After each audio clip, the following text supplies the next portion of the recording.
welcome to MetalNet. I'm really excited to have my guest today. It is Rachel Bolan from Skid Row, and he is also making this really amazing soap called the Dirty Wrecker Soap Company. So we're going to talk about both things today. How are you doing? I'm doing well, thanks. How are you? I'm doing well. So I don't know you, but I feel like I know you right now because I feel like the unofficial spokesperson for this here soap. I know. And so I definitely want to talk about it because I will tell you honestly that when I bought it, it was purely because I am a Rachel Bolan fan. And I saw it on Instagram, and I was like, I don't even know if it's going to be good or not, but it doesn't matter. I'll buy a couple bars. And but I also do have a beauty channel, so I knew I was going to test it. Right. And I did, and I have to tell you, there's so many things I love about the soap. That's great.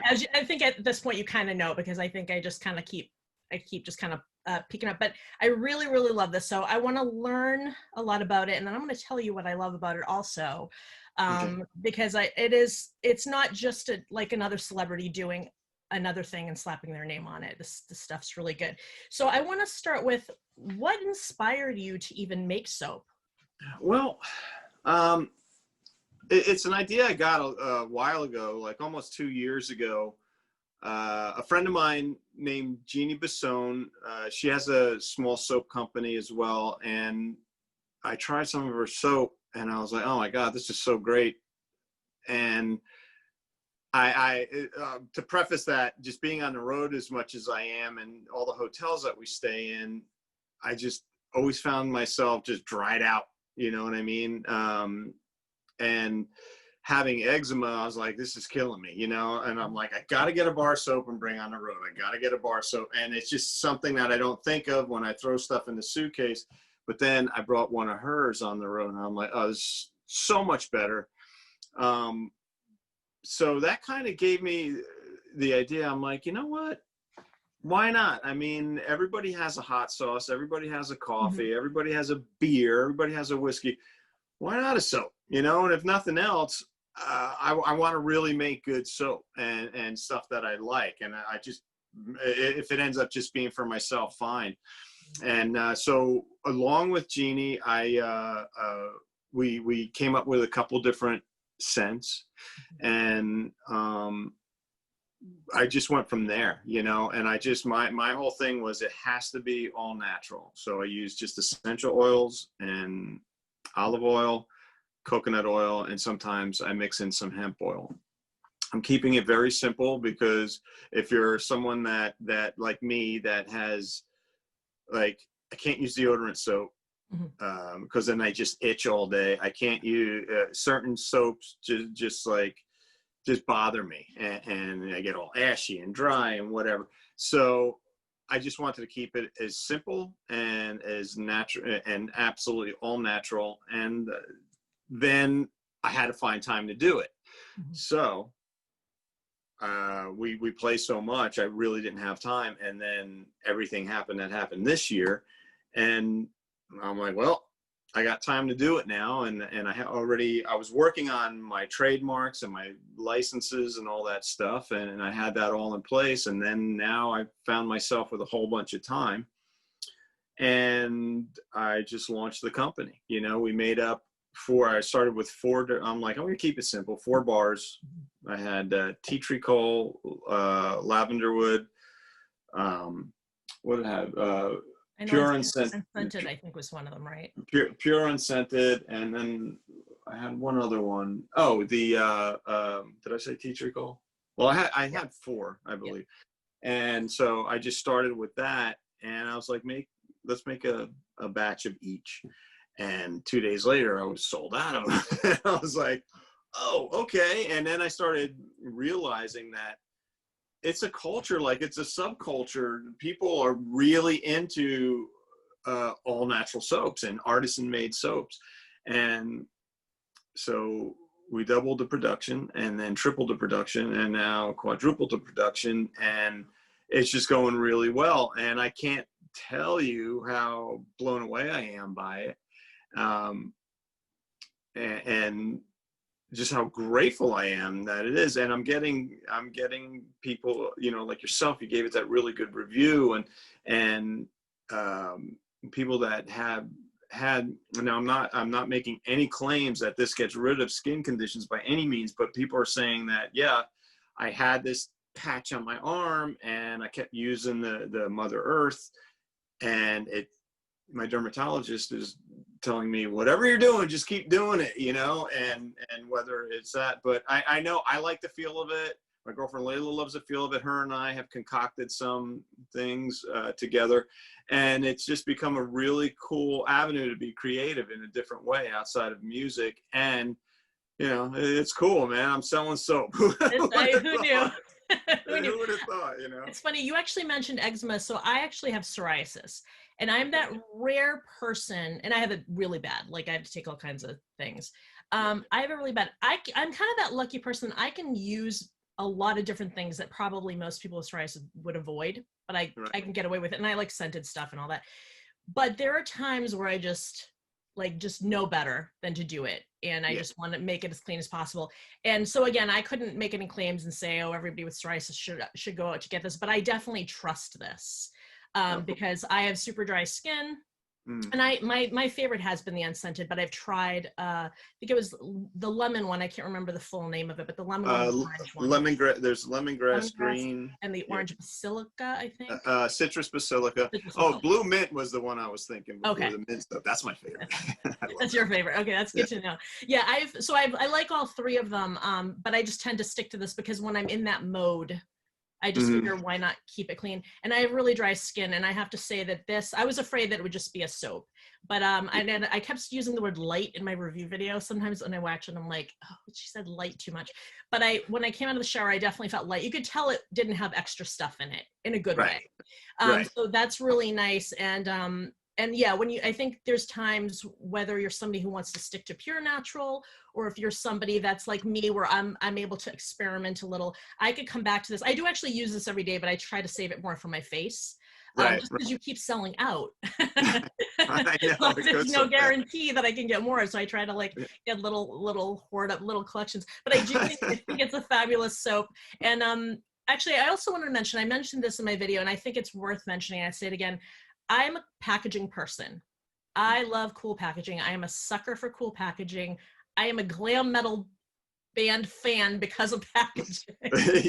And you are one of the few brands that managed to get cool packaging that's really appealing, but it's also like, it doesn't hurt Mother Earth. Like, it's just this very simple slip. And so when you're throwing your stuff in your recycle bin, you don't feel like you just contributed to a problem. So I really appreciate that, because I find that it's all or nothing with a lot of brands like yours. Right. It's like there's just nothing appealing. You're like, oh, I'm buying soap and it's not enjoyable. I don't know if it's enjoyable, but no, I really appreciate that. And that, you know, the list, you are not joking. It is like such a short list of ingredients. Like this one literally has 4 things in it. Yeah. And your other ones have like 5 things in it. You know what I mean? Or 6 maybe. And scent. Yeah, if they have essential oils, and it's funny you say that you don't feel bad about throwing that out. I try that was a conscious effort to do that, because I'm a recycling nut, and so I even on the website I urge our customers, because I'll repurpose like packaging that I get, because I'm not just going to throw bubble wrap in the garbage. I don't care if it's ripped, I'll cut it off and I'll wrap some soap in it. And I urge our customers to do the same, because man, you could use a box. You could a box could be sent around the world about 20 times before it starts falling apart. So to try and help out this planet is very important to me, you know, because we gotta live on it. You have to do something. Yeah. I also appreciate it. That's where I keep my stuff. That's where you keep your stuff, your bases and your things, your nose chains. Where would you keep them if you didn't have a planet? Exactly.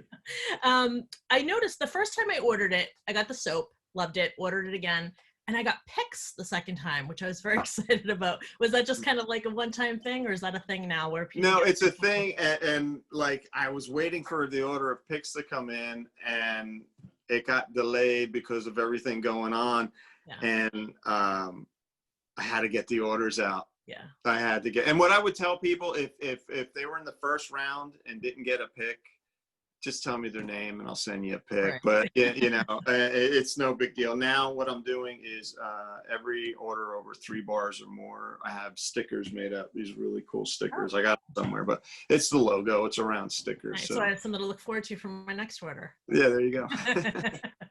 All right. So to clarify, you make soap, but I know people are probably wondering, do you actually make the soap?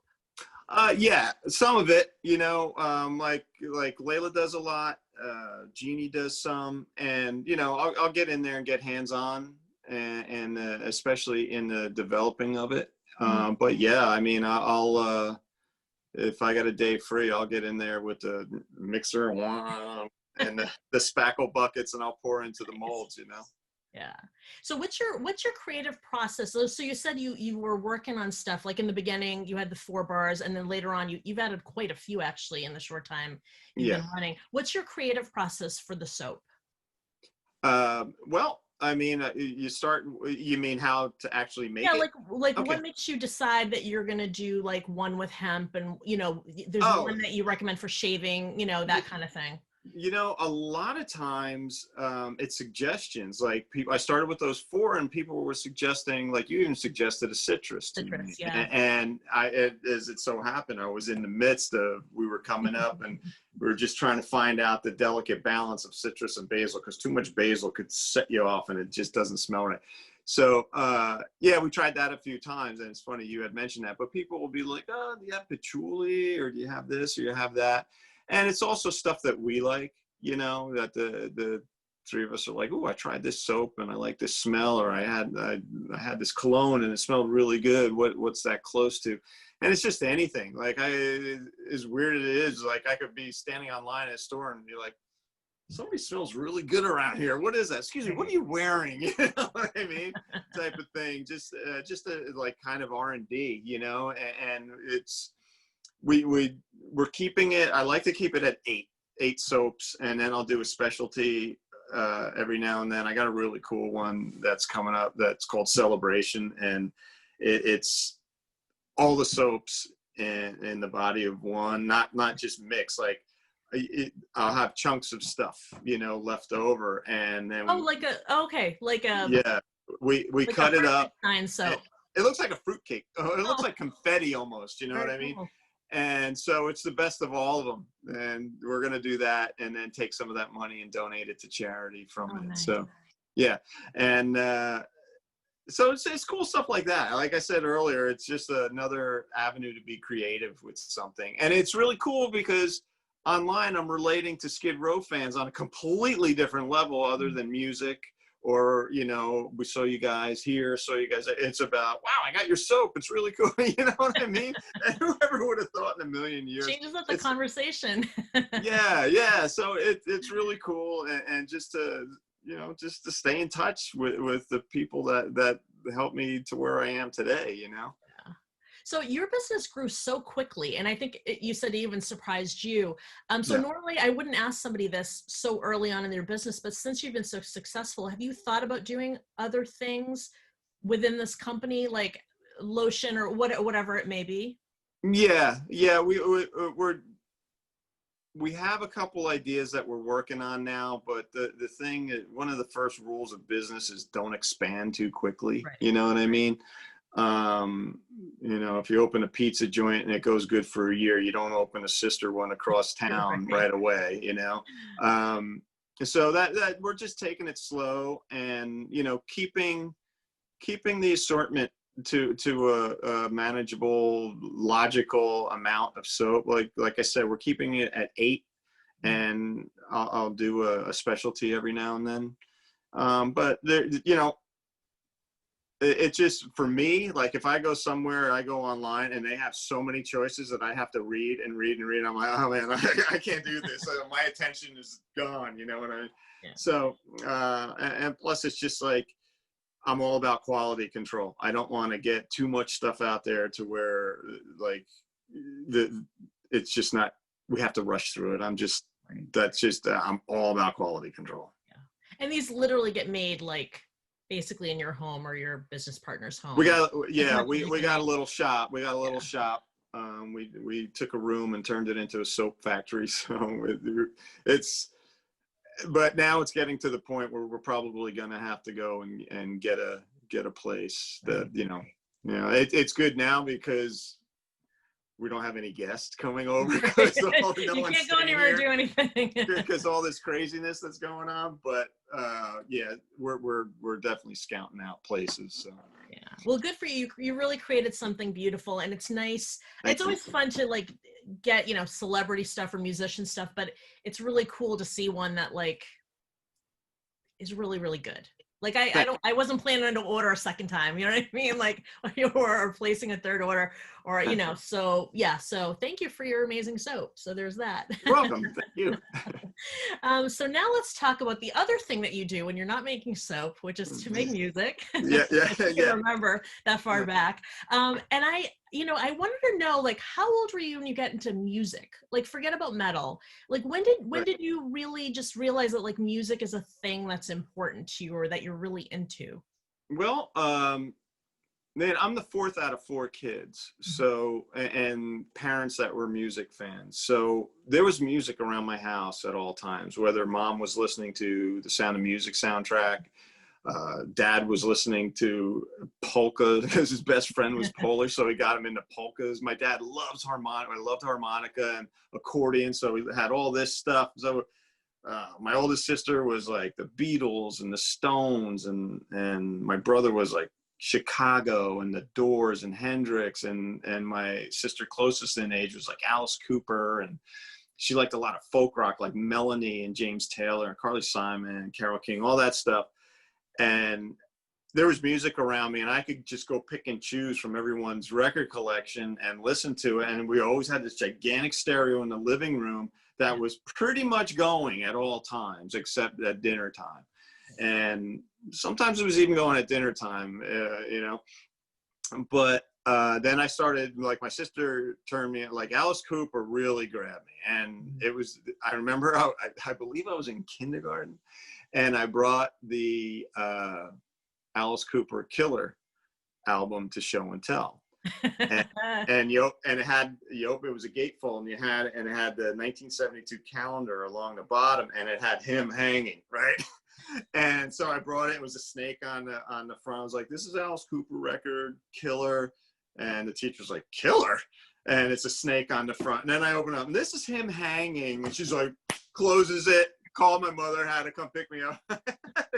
Did your mom know you brought it to school, or did she find out when she got the call? My mother found out when she got the call. Oh, no. She wasn't mad, though. She just told him, she's like, it's just a record, And she's just like, yeah, and she wasn't having it. So mom stuck up for me, and I brought it home. And I think the only trouble I got in was taking my sister's record without asking. Right. So, but Alice Cooper, that really focused me on music. And then my first, showing my age, my first 8-track that I bought was Rolling Stone's Sticky Fingers. And it was so different than Alice Cooper. And then I started getting into Kiss and Ramones later on. And, the 70s, they were so packed with amazing bands. You know what I mean? You got AC/DC, Cheap Trick, Kiss, Stones, it's just Aerosmith. It just goes on and on and on and on. And I'll to this day, I love a lot of new music that's out there, and I'll listen to it, and I'll listen to the hell out of it, and then be like, I'm going to throw in Aerosmith Rocks, I'll put that on, But that's what originally got me into it. And my first concert was Liberace. Was it really? Yeah. Mom. How old were you? I was really young. It was, I don't know, I want to say 4 or 5 probably.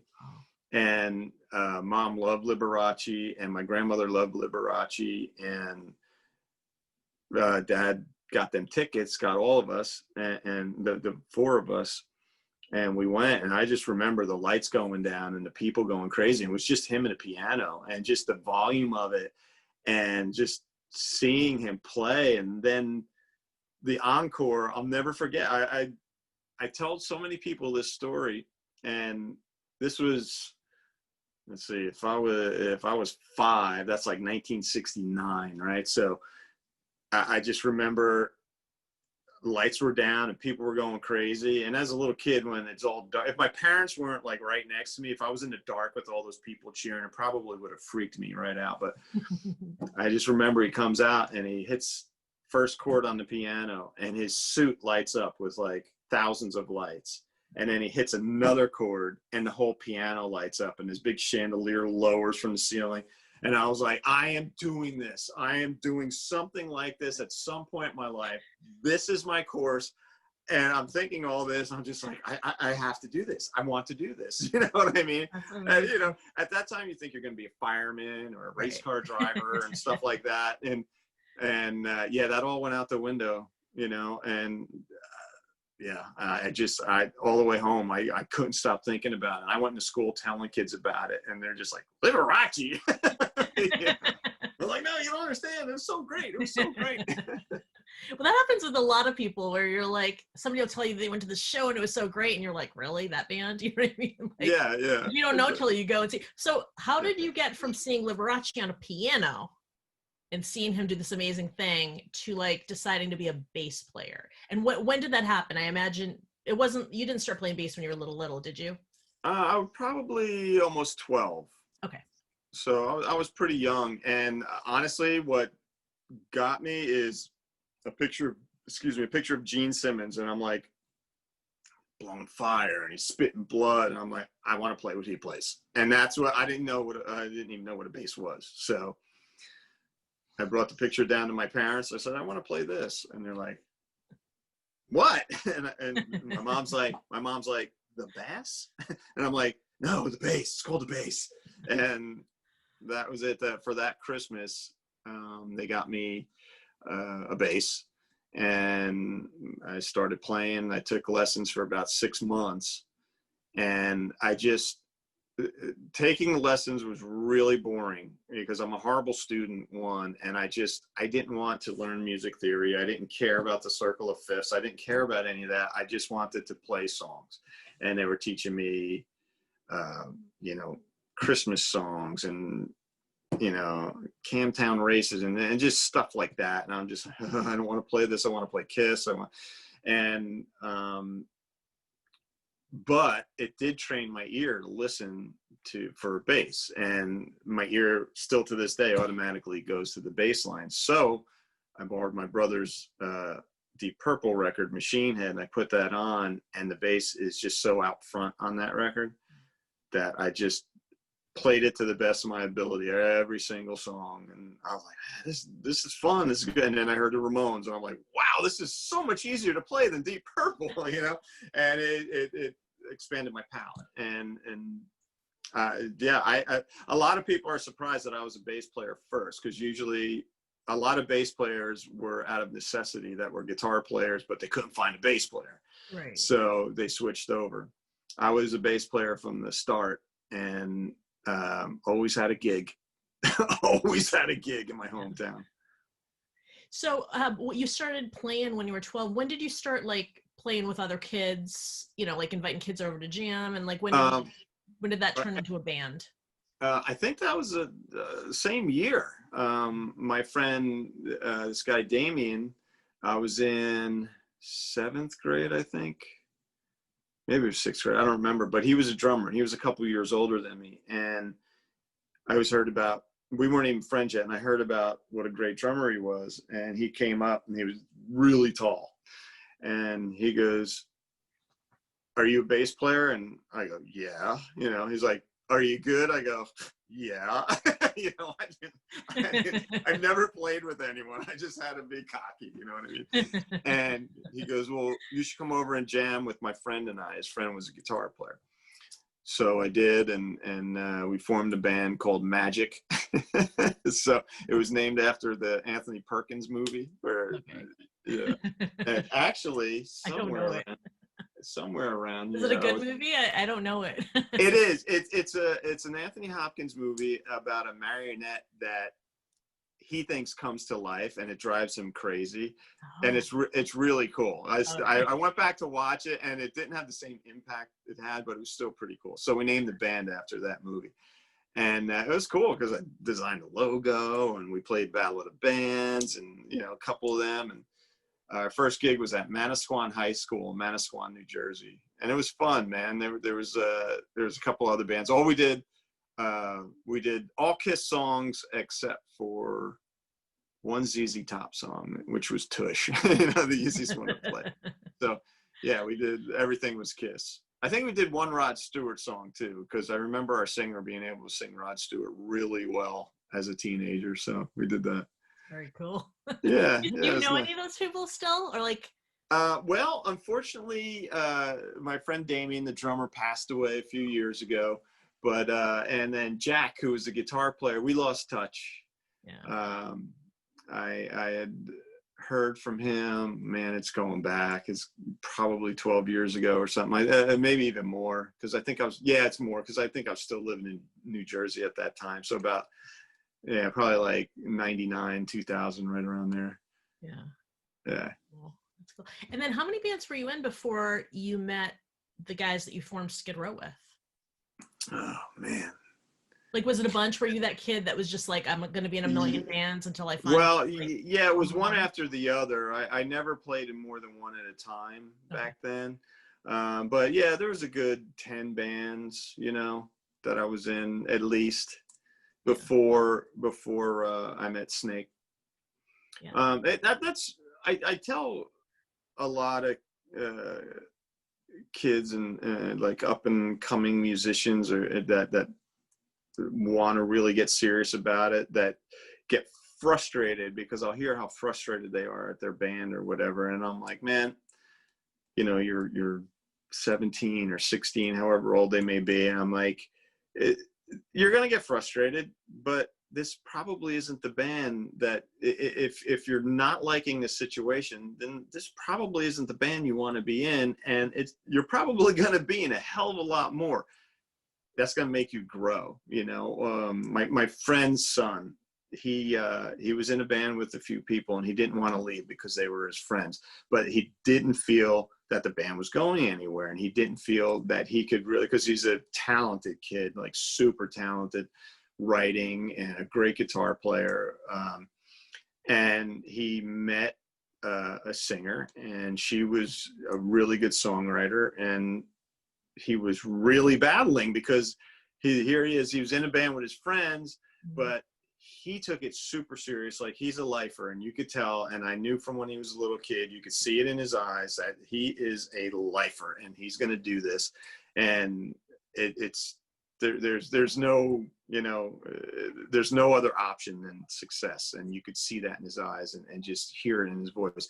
So I just told him, I said, man, if it's not the right situation for you, just at least try the other thing, and he did. And they're releasing their first record independently, and it's really good, man. It's really, really good.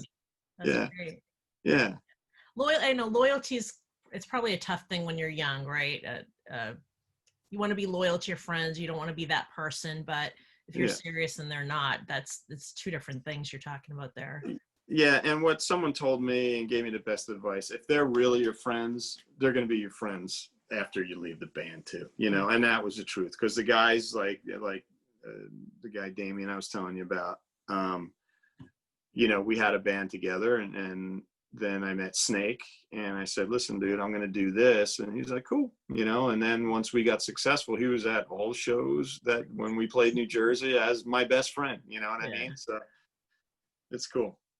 Speaking of which, so when you met Snake, and I think, did you meet Scotty right after, or was Scotty, I can't remember. I feel like there was one of the guys that you actually knew beforehand. Scotty and I had a band together with Damien right before Skid Row. Okay.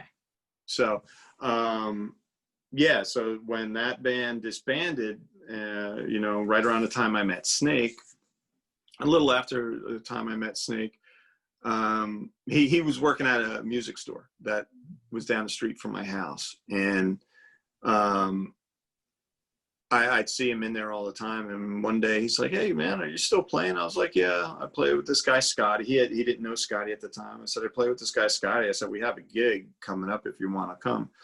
And it was sponsored by this clothing store that was they wanted a band to headline this thing they were putting together, and they had a fashion show beforehand of all their rock gear. So I was like, oh, cool, yeah, we'll do it. So we did it, and Snake came. He came to see it, and we just started talking, and he met Scotty that day, and we were just chit-chatting, and you know, it became a friendship, and we started writing songs together. And from there on, we were just like, wow, these songs are pretty good, man. You know. And so I started jamming with him. He had a band at the time, a bunch of other guys, and they didn't have a bass player. So he sent me a bunch of songs that I learned, and I went out and played, and it kind of clicked. And then we just started making changes here and there, and Scotty came into the fold, and you know, then we went from there, and we just started writing a bunch of songs, Snake and I, and yeah, and here we are. Yeah. Well, you had mentioned like being a lifer. Was there something in Scotty and in Snake that you knew when you met them that you were like, these guys are serious, or was this just another chance you were taking on another group of people?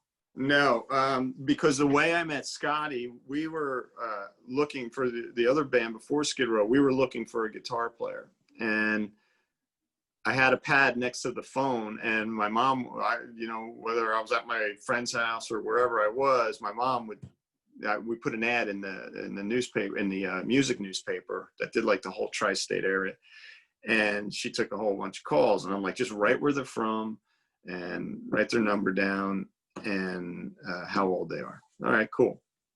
So I'm going through it. I'm like, oh, this guy's close, and we'd audition, and I'm like, and this guy, and then I kept putting it off because Scotty lived like 3 hours away. I'm like, how's this guy going to come down? And so I'm like, you know what, screw it, I'm calling him. And then I called, and we were talking for like an hour, and I'm like, dude, but you know, I live like 3.5 hours away. He's like, I don't care.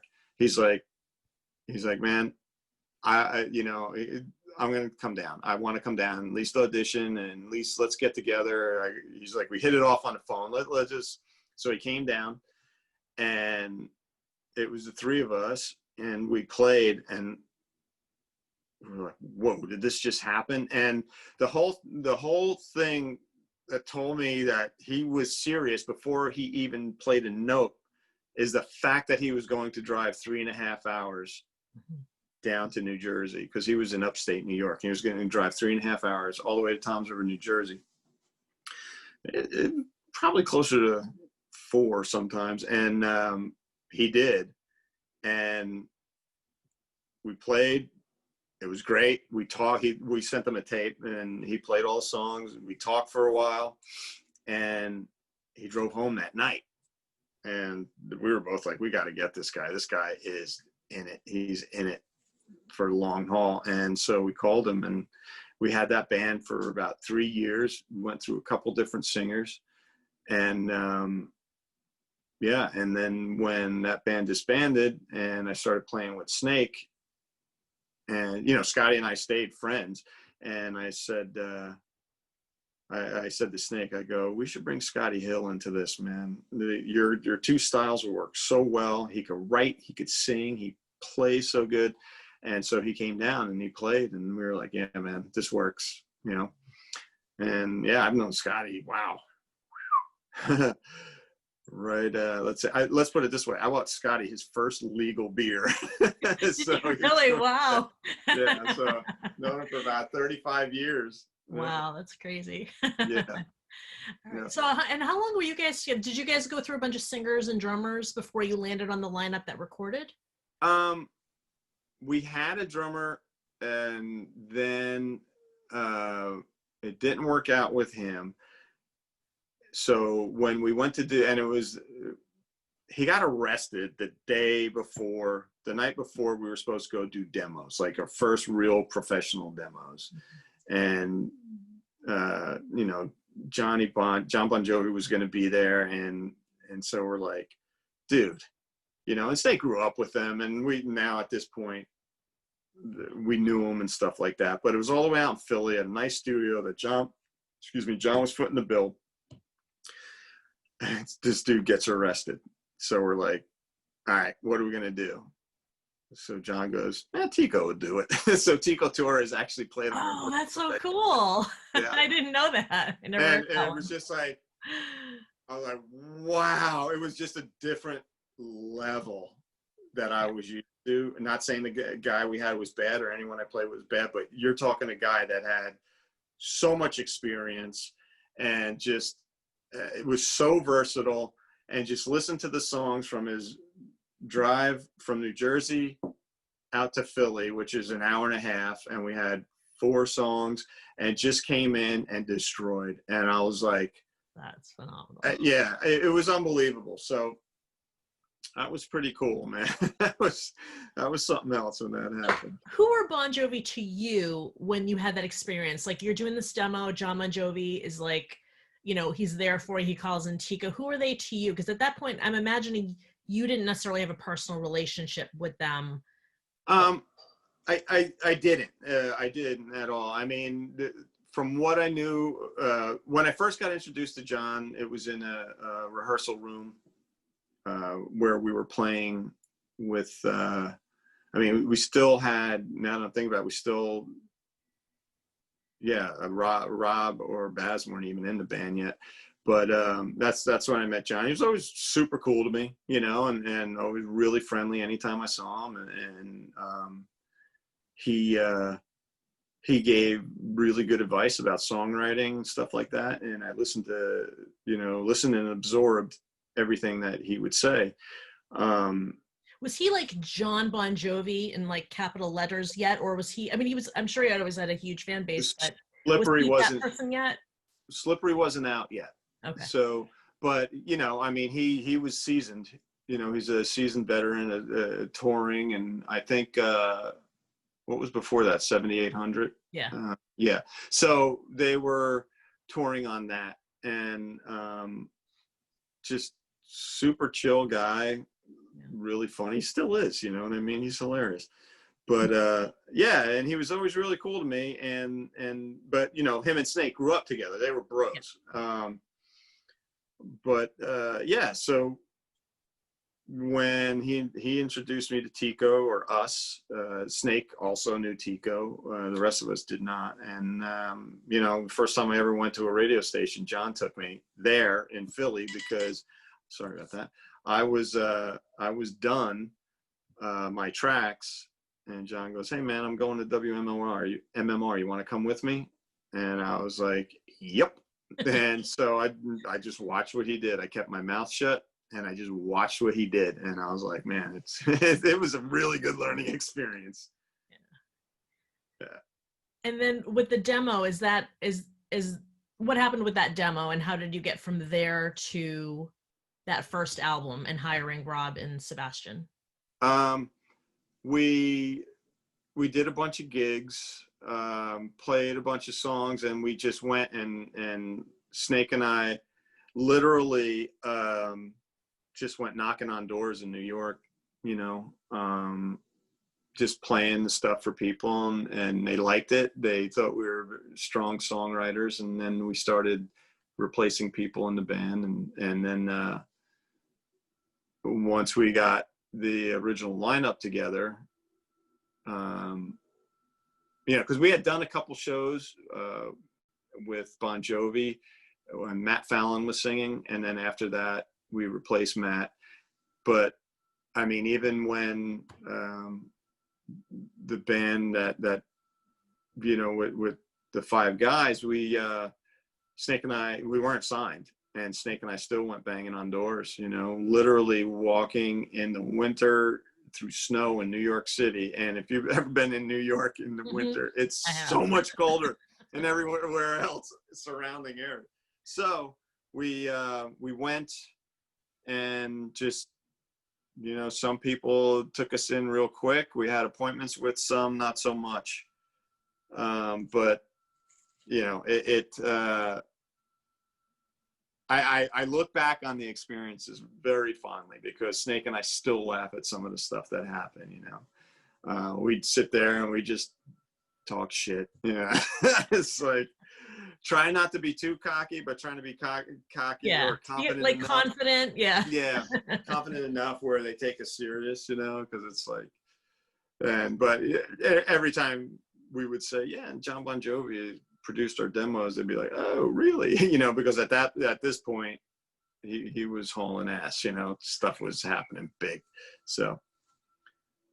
Do you feel that was that the time when people were really receptive to bands like yours? Like, was that that special moment where people were more likely to talk to you than maybe a year before, or maybe like yeah, I think so, because Rat was on the West Coast and they were starting to get some juice, and then Bon Jovi was happening, and there was just something going on in Jersey where there were so many bands coming out of New Jersey. But that whole, like, whatever hair metal movement, whatever you want to call it, it was beginning to happen. And it seemed like our timing was kind of impeccable, and then Doc decided he wanted to manage us, and John said, yeah, we'll take you on tour with us. And we were like, what? We literally went from one day, I think there was a 3-day span, playing to 300 people, to our album coming. That was our last gig before the Bon Jovi tour. And then the day that our album came out, we're playing in front of 15,000 people at Reunion Arena, and people still really don't know us, but Youth Gone Wild had a little bit of traction, and it was crazy. And then stuff just started happening so fast, like an avalanche. It was nuts. It's funny, you were talking about like glam metal or whatever it was called. I always wondered how you guys like truly felt about that, because I'm a huge glam metal fan. Like, I very proudly wear that badge, but I was never sure. Skid Row was one of those bands where I could call you a glam metal band, but I could also call you just like a metal band. And I was just wondered, like, were you proud to be under the hair umbrella, or was it more like you just got thrown in there and you were like, why not? Yeah, a couple of us used to get really upset about being called pop metal or, hair band. I honestly didn't care. I always saw us as a hard rock band. I didn't even see us as metal. I mean, some of the stuff leans towards the metal side, but I didn't even see us as metal. I still don't. But I don't care about the labels. If here's the way I look at it.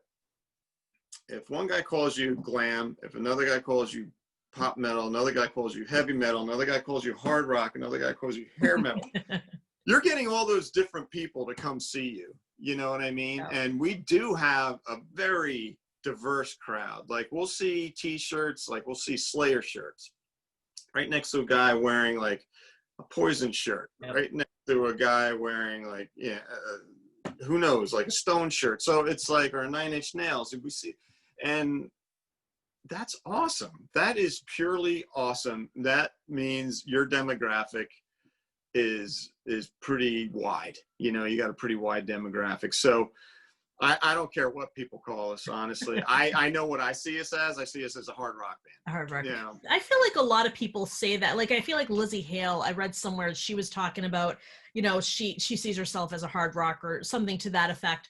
And then, that always bums me out as somebody who probably calls myself a metalhead, because I sometimes, and not Lizzie doesn't bum me out, but like just in general, you feel like you're so proud and you wear this, and to this day, I'm like, oh, I'm starting a metal show, and people are like, you're a metalhead, and like, you're never sure if they mean like, is that a bad thing, a good thing, or they're just shocked because they didn't know.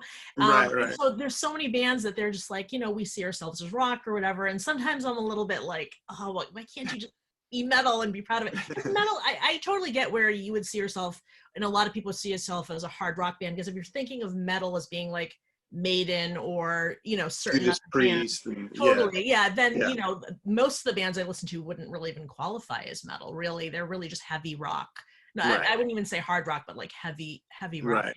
But yeah, it always kind of bums me out that I just wish people would just like own it. But I think the point that you made is really a beautiful one, that if you have all these people who define what their taste by a certain label, or all come to your shows with all these various t-shirts, then you've really done something special that gets all of them. Yeah.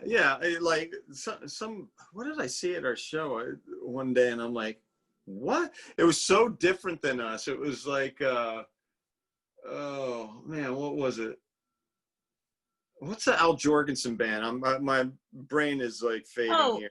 Oh my God, now you're gonna make me. Oh my God, I can't believe I can't think of it. You'll think of it before I do because I'm totally having a freeze. Well, anyway, like old That shit school, up. old school industrial, and I'm like, what? What is that? You know, which I love it. I love it. I love it. Yeah. So, speaking of like glam and all that, to me, I had said, and I believe this firmly, I think glam metal is amazing because I love the packaging. I love all that stuff. Mm. And one of the coolest, I think it would probably be the coolest thing that came from that was your nose chain. So we have to talk about your nose chain. All right. Because I'll be honest, I was hoping you were going to bust it out today, but that's okay that you didn't. When did you start, like, when did you start doing that? Like, actually, forget about when you started doing it. What made you think to do that to even begin with? Well, I knew I wanted to do something different, and I was just trying to think of stuff, and eventually I wanted to pierce my nose because of Peter Burns from Dead or Alive. I always thought that looked so cool, and I was like, man, that's just awesome. And then Izzy Stradlin had his nose pierced, and I'm like, man, if I come out and do it, everyone's gonna think I'm copying Izzy and this and that. And then I thought right away, I'm like, oh my God, the Sex Pistols fan, I think she called herself Cat Girl or something like that, where she had her hair went out when it was shaved and she wore a nose chain. I'm like, man, I'm gonna try that. I'm gonna cop that. And I did it, and it felt natural and it felt right. So I ran with it, and honestly, the label wanted me to get rid of it. Did they really? Yeah, they said it was too. Because you're the nose chain guy. Like I could, my friends who don't know anything about metal. I was like going interviewing Rachel Bolan, and they were like, and I was like, the guy in Skid Row with the nose chain, and they were like, oh, like they totally knew who I meant. That's funny. Yeah, they thought it was too extreme for our type of music, and I was like, I kept it. So was that something you did like right as the first album was coming out, or did you did you play around with that beforehand? No, I wore it like in the clubs and stuff like that. Like so soon after I pierced my nose, and I had my nose pierced for a while, and I guess when did Guns come out? It was in the beginning of Skid Row. I know that first Guns record. When I feel like it's came out at virtually the same time. It was like that first run of like Poison, not even first run, but for me, first run Poison, Cinderella, those bands. And then I feel like you guys and Guns N' Roses and maybe even Vixen, although they might have come a little bit after. I can't remember exactly. Yeah, well, that first Guns record definitely came out when we were new. We were really we weren't signed or anything yet. Oh, okay. And, but we were on the verge. But anyway, when I saw him with the nose ring, and I just think Izzy's the coolest, man. He's just so cool. He's still the coolest. I know. Why haven't they put out more music, man? The Juju Hounds ruled. They were so good. Yeah, so I just that picture of like just punk rock in general. A lot of punkers wore it, and so it popped into my head, and I'm like, I'm gonna do that. So I did it and started wearing it in clubs, and people were looking at me like, what the? And when Jane Child came in a couple years later, and we were all like, but that's Rachel Bolan's thing. Although she looked, I will say, I thought she looked pretty cool in it. It's just that you had already claimed it. You know what I mean? Like for those of us who are your fans. It was I gotta say, it's just stupid ego stuff, but I was mad. Were you? Someone told me about it, and it was actually at our first show with Bon Jovi in Reunion Arena in Dallas, and one of the people from the label were like, see that girl, Jane Child, she's wearing the nose chain thing. And I was like, I couldn't pick up my phone and Google it at the time. I had to wait to go buy a magazine, and it's pretty funny. Yeah. All right. So I'm going to ask you a couple of nerdy questions about the chain, which maybe nobody else in the world cares about, but I want to know. Okay. A, did you wear it all the time? Like, did you wear it in the shower? Did you wear it to bed? Or no. Was it just for shows? Or did you wear it like in life? Did you wear it all the time? I wore it on stage, and I wore it a lot of times when I went out on the road. If I thought I was going to be in a public place, because it's weird, because a couple times I didn't wear it to restaurant, to like say Scotty and I go out to grab a bite to eat, and people just look so disappointed. They're like, where's your nose chain? And I'm like, or they'd be like, where's that ear to nose thing? You know, and it's like, I'm like, oh, it's back in the hotel. They're like, oh. And I was like, I know, wow. because I really thought, I didn't really think you wore it in the shower or to bed, but I really thought you were like, I'm awake and I'm wearing it. Yeah. No, if I was going, grocery shopping, I didn't wear it. I didn't wear it where I thought it would scare people. All right. So then the other question I have, and this one probably really nobody cares about, but I need to know. First of all, was there just one nose chain? Because I feel like over the years you've had a few. I've had a few. Early days, yeah. was there just the one? No, I had a couple, but I would just stick to one usually, and if it broke or something, I'd just go to a backup. Backup nose chain. Okay, and then the other thing, this is the thing that people probably don't care about. I was always curious about the weight, because I actually do own a nose chain, and it's super light, and you would think you would want a light one with your ear and your ear and your piercing, but I actually found that it didn't do what it was supposed to do. Like, it was just weird, and it would just end up wherever. So I always imagined that yours was quite heavy. It wasn't really heavy. What I would use usually is bracelets. Like chain bracelets? Yep. And then I just clip the one end off and put the hook for my ear, and just I use the clasp, and I just do it like that on my nose. And then people started making them for me. I have one that a fan made, and I have it somewhere. It was just too intricate to wear, especially with long hair. And it was a spider web that went, it was awesome. It had spiders. It was also silver spiders, and it was a beautiful piece of work. But the one I wear now with the skulls, that's made by Bamtastic Silver, and he's just awesome. And he made it for me as a surprise, and it was really nice of him. It was cool. That's cool. And that's my favorite one. And it's not super heavy, but it's not super light. It's a delicate balance, because I know what you mean. I had a really thin chain one time, and it was so light that it would bounce up and get caught in my eyelashes. Yeah. And I'd have to keep like pulling it out during this shows. one just didn't. I just couldn't even pretend to wear it. Like, it just ended up everywhere, but like right here. And so my last nerdy question about nose chains is, when, let's say you're doing press, you got your nose chain on, you're at a radio station, there's food. How do you do food with a nose chain? You just do that, or just give it a little lean. That's what I thought. If it's pizza, it's either like this or a full removal. That's what I wanted to know, because I was like, does he? I thought you were going to surprise me and be like, you'd be surprised, I could eat an entire pizza with a nose chain right over my mouth. And you definitely don't want to eat spaghetti, because it'll whip up and get caught in it. Oh, that's not a fun thing. All right, well, thank you for indulging my nose chain questions, because I've been wanting to ask you for over 30 years. And now I know. All right, so I am actually going to super fast forward to nowadays, because as a longtime fan, we always want to know, like, how did you guys meet, and all that stuff. Even though we've probably heard different variations of that story, but I really want to know what's going on. COVID aside, what's going on with Skid Row now? Like, who is in Skid Row? Are you in the middle of recording? Are you in the middle of writing? What's going on with you guys, and what do we have to look forward to in all this kind of changes? We are, with everything that's going on, obviously, and not only do we live in different states, we got 2 different countries, because Z is over in the UK. So it's made things a little difficult and slow to process down, but we are still writing. We recorded a bunch of stuff with Michael Wagner that we liked, and we also want to rewrite some stuff and write some new stuff, because we don't feel it's there yet, as far as song wise. So we're trading stuff, and we're doing Zoom writes and stuff like that. So just keeping it as fresh as possible. But we are planning to do, I don't know when, because again, Z lives over in the UK, and it makes it a little more difficult, but we want to do a streaming show.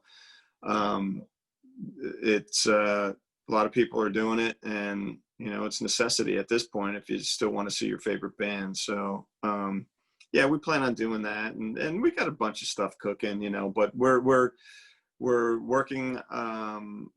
We'll have the new record deal in place soon. We're gonna work with some cool people. Cool. And this album's going to be a full-length album, not an EP. Full length, Full-length right. album. It'll be the third and final chapter to United World Rebellion, and it'll be full length. The EPs were fun, but we come from the age of full length. We want to do another one, you know? So you had said, I know, I see Scotty posting from LA, right? Is that where he is now? You're in, I believe, Nashville? Yep. Where is Snake? Snake is up in Long Island. Okay. And Rob is in Atlanta. Oh, wow. Okay. So you really are. Yeah. And Z is outside of Manchester, UK. So that makes for interesting Zoom. Zoom timings and that. I know. Good thing none of us have day jobs, because otherwise we'd go on at night and Z would be sleeping.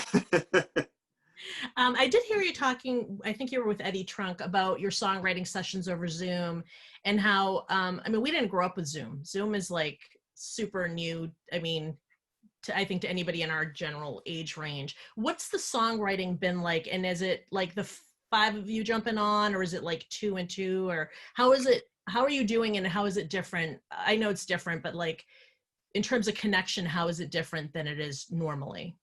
Well, we're writing as we usually do. Like Snake and I we do the bulk of it, but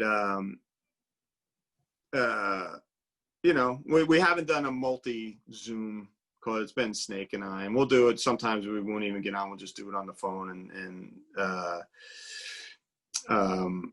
just talk to each other and hey, listen to this, or send each other a riff in an email, and then just keep bouncing back and forth. But the Zoom thing comes in handy. It's just like, I like sitting in a room a lot more, because it's more, I don't know. It's just, you hear something, like you hear every little thing. You're like, oh, play that again. I don't know what I played. Well, just do it again. And you know, it's like sometimes you miss stuff in Zoom, especially if you're playing and it gets so compressed and you can't even hear what the other person's playing. So.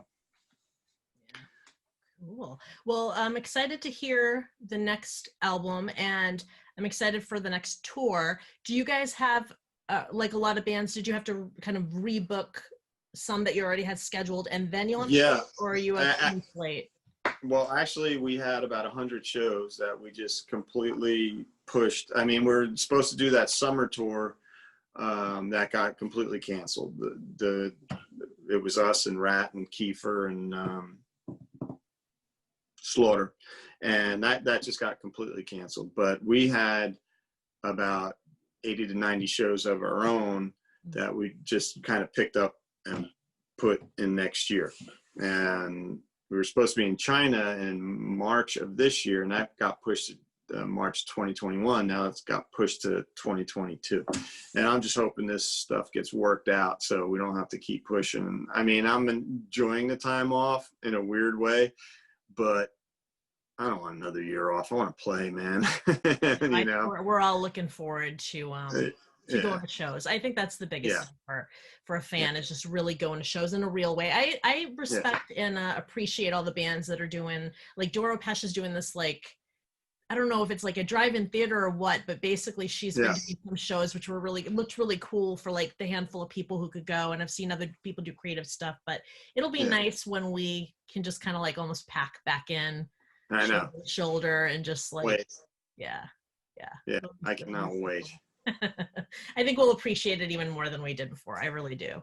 Yeah, either that, or we'll all be terrified of each other and we'll be like, man, get away from me. I know. Last year this time, if I sneezed, I wasn't worried about anything. I was like, oh, I'm pollen, you know. Now it's like a sneeze. Let me go get tested again. Oh my God. I went to the grocery store the other day. No, I wasn't even at the grocery store.